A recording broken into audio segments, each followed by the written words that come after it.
I'm going to give you in this video your feedback on the week 7 source discussion questions, which were based on the two videos about Jefferson's Bible and the Star-Spangled Banner. The first question was, how does Jefferson's Bible reflect the influence of the Great Awakening?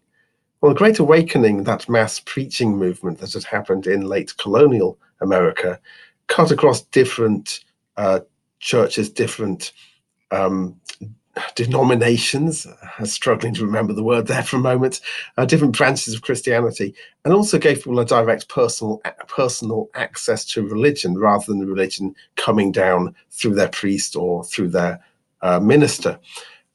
Jefferson's Bible might seem very different to that in the sense that he literally takes a pair of scissors to the Bible, but it does reflect that sense of religion not being bound to a particular form of Christianity approved by a particular church, and of religion being something that you personally engage with yourself rather than needing a priest or minister to interpret it for you.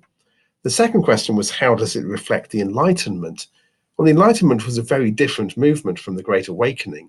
The Enlightenment stressed reason. It rejected not religion as a whole, but it rejected organized religion as defined by particular churches or particular doctrines. And Jefferson reflects the Enlightenment in the belief that there was some kind of supreme being. These people were known as deists. They were not atheists.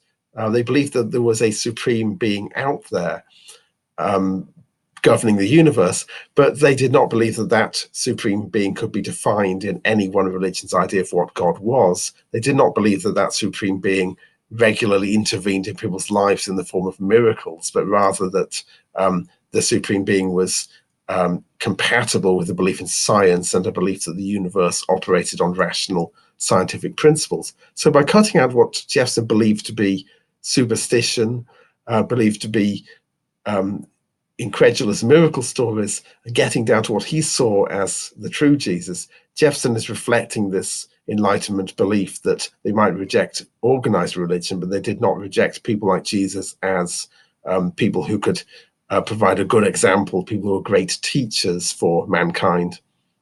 The third question was, how does a Star-Spangled Banner reflect American national feeling during and after the War of 1812?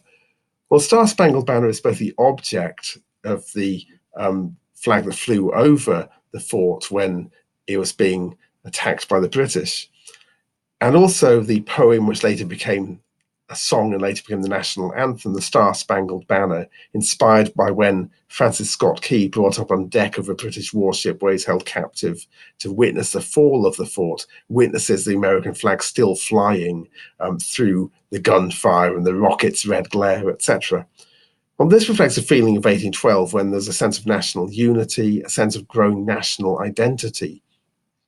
The United States, remember, was, in many people's eyes, a loose confederation of states rather than a single nation.